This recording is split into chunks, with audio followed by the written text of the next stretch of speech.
Shalom Sobat Pemenang yang dikasihi oleh Tuhan. Materi renungan kita hari ini panggilan Tuhan bagi setiap orang Kristen yang pertama, hidup dalam pertobatan. Dasar renungan dari Lukas 5 ayat 1 sampai dengan yang ke-11.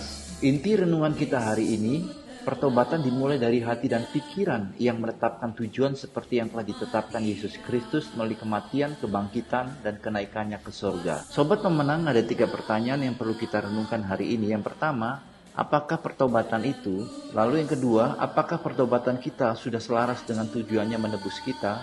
Dan yang ketiga, apakah perbedaan konsep pertobatan antara kekristenan dengan agama-agama lainnya? Kita harus menyadari ketika kita memutuskan menjadi Kristen, maka ada cara hidup, cara berpikir, ada goal yang sudah Tuhan tetapkan. Kita nggak boleh keluar dari track itu, saudara. Kalau nggak, saudara, nasib sama seperti malaikat yang sudah saya katakan tadi, keluar dari surga. Ia memanggil kita untuk bertobat. Yesus memanggil kita supaya kita bertobat. Alkitab mengajarkan pertobatan itu, saudara, perubahan hidup 180 derajat. Saudara yang ngerti matematika pas ngerti 180 derajat pas jadi garis lurus. Kalau saudara tadinya ngadep ke sana, lalu saudara langsung berbalik ke sini, bertolak belakang dengan yang tadi, itu namanya 180 derajat. Kalau saudara bertobat hanya 45 derajat, itu belum bertobat. Kalau saudara bertobat 178,9, belum 180, itu belum bertobat. Ada tujuan hidup yang harus kita ubah, ada pola hidup yang harus kita ubah, ada cara hidup kita, karakter kita yang harus ubah. Kenapa? Karena kita sudah tujuannya berbeda, bertolak belakang. Nah, Alkitab memberikan kesaksian yang bertolak belakang itu antara surgawi dan duniawi. Jadi kalau kau taruhlah kau nggak jahat lagi baik, tapi kau masih duniawi, gak memikirkan surgawi,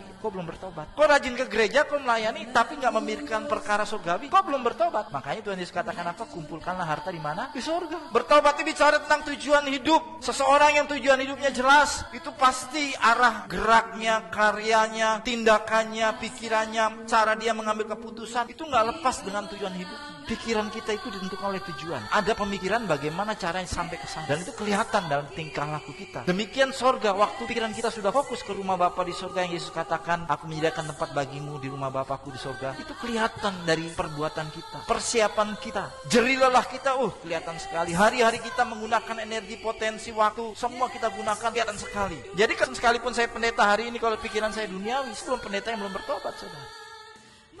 Sobat Pemenang, mengikuti dan meneladani ajaran Tuhan Yesus Kristus untuk berdoa dengan tidak jemu-jemu.